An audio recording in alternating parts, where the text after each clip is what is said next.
For 50 years, AMP has been a leader in supplying quality products and tooling. We know that the highest quality product can only be guaranteed with the highest quality of tooling. This AMPACT program is divided into 3 modules to help you better understand the AMPACT tap system. Module 1 will highlight AMPACT products and installation procedures. Module 2 will cover tool maintenance and cleaning procedures. And Module 3, the last module, will cover the AMPACT hot stick kit. AMPACT taps are widely used in electrical power distribution because they are a fast and reliable means for tapping power off transmission and distribution lines. AMPACT taps can also be removed and reused. Taps and stirrups are available for a wide variety of applications. Components that make up the AMPACT system include the tool, which consists of a head and power unit. Color-coded shells contain a gunpowder charge that is used to actuate the tool. And the tap. The tap consists of a wedge, which is forced by the tool into the C-member. Both the wedge and C-members are supplied with a synthetic oxide inhibitor compound. AMP has available 2 types of taps, aluminum and copper. The aluminum tap is used to connect aluminum to aluminum, aluminum to copper, and copper to copper wires. The copper wire applications are restricted to above ground and non-hostile environments only. The copper tap can be used on copper wires and in direct buried or overhead applications. Both types are available to cover a wide range of wire sizes. The aluminum taps can be used on various types of wires, including AAC, AAAC, and ACSR. Listed on the back of the C-member is the correct color-coded shell to be used. Listed on the tapered wedge are the various wire sizes to accommodate the large variety of wire combinations. The large wire groove is also coded. Markings are printed to be read up and down the column, not diagonally. Taps are packaged in color-coded bags to correspond to the color-coded marking on the tap. The Type 2 tap is an improved version of the small red-coated tap because there is a lesser chance of the wedge being cocked in the C-member during application. There is also a uniform positioning notch for the tool, which allows the C-member to be located in the blue notch, eliminating the need for a red platform. Type 2 taps use a white-coated shell rather than a red-coated shell, even though they have the same wire range. The AMPACT stirrup assembly consists of a wedge and a tin-plated copper bail affixed to a C-member. Bail sizes available include number 2, 1/0, 2/0, and 4/0. The AMPACT application tool consists of 2 components, the head and power unit. 2 types of heads are available, small and large. The small head is used to apply small red-coated taps and medium blue-coated taps, as well as the copper and Type 2 taps. The large head is used to apply the large yellow-coated taps. Both heads are interchangeable with the power unit. However, they are not available separately.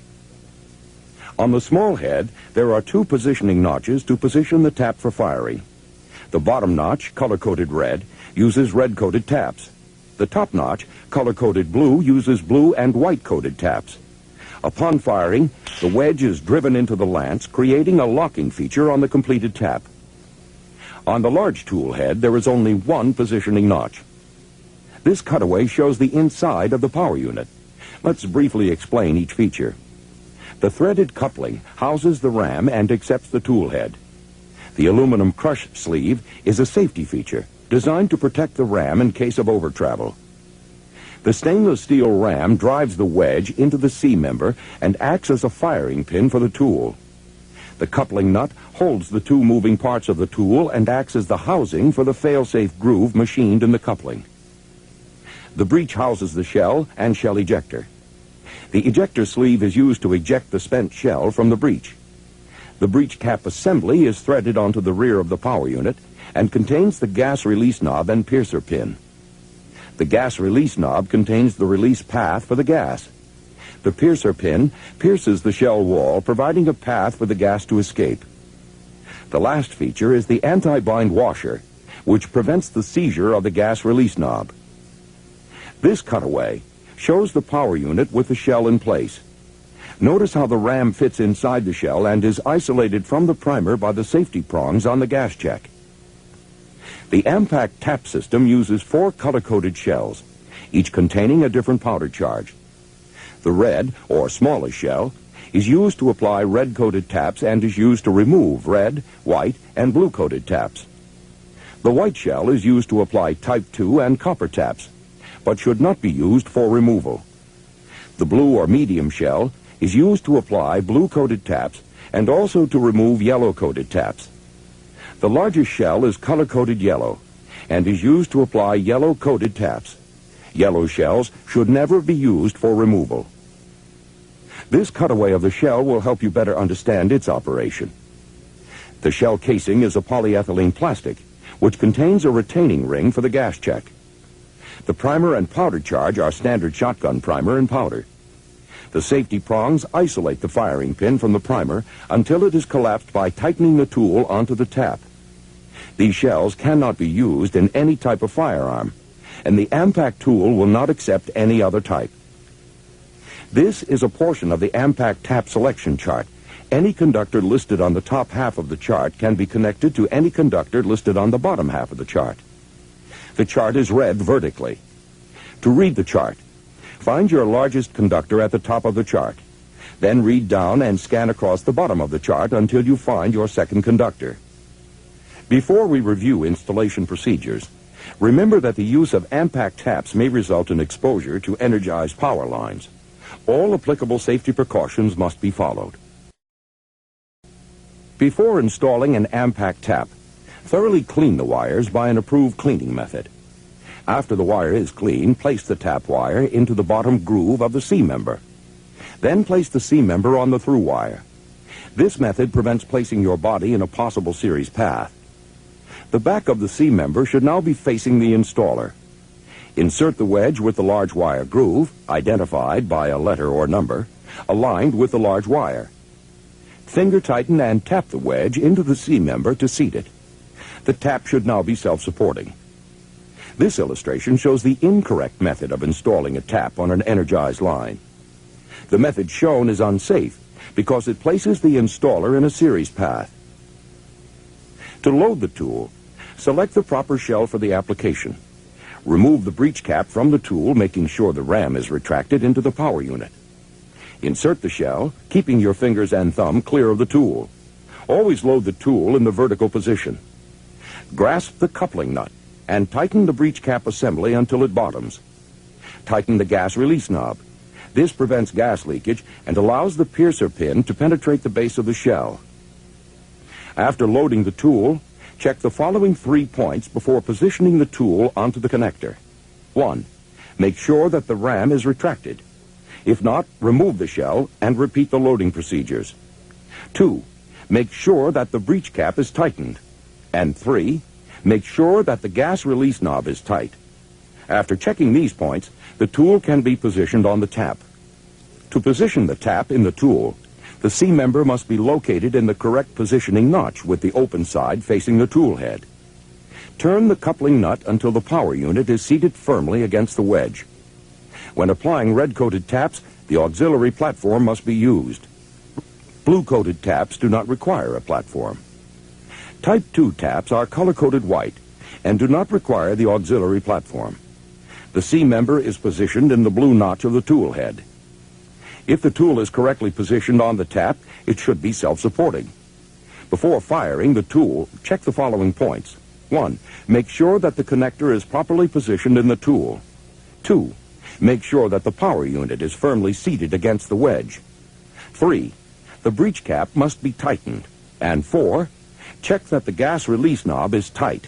After checking all these points, the tool is now ready for firing.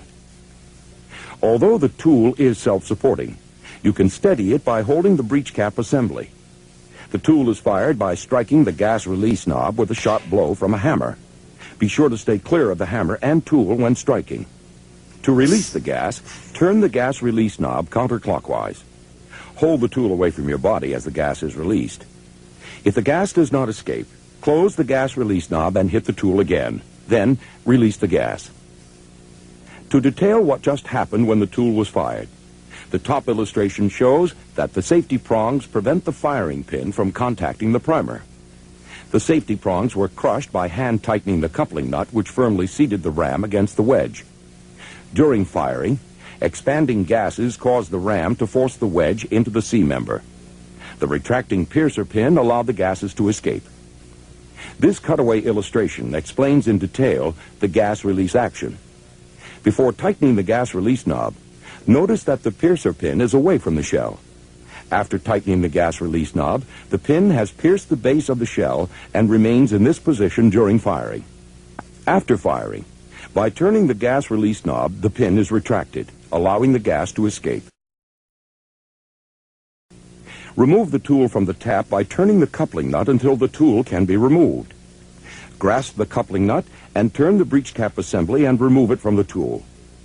Pull down on the ejector sleeve to eject the spent shell. Make sure that you always point the tool down and away from anyone before ejecting the shell. Replace the breech cap assembly after shell removal. If for some reason the spent shell cannot be removed from the breech, replace the breech cap and return the tool to your AMP representative for repair. When installing yellow-coated taps using the large tool head, check the position of the yellow-coated band on the power unit. This yellow band must be adjacent to or in front of the yellow indicator on the side of the tool. If these bands do not align, check your wire and tap combinations. After firing the yellow shell, wait approximately 10 seconds before releasing the gas. This will allow time for the plastic shell casing to harden after the high temperature of firing made it soft. All installed AMPACT taps should be visually inspected for a locking tab feature. This visual indication ensures a good connection has been made. Here are some of the safety precautions for you to follow after firing the tool.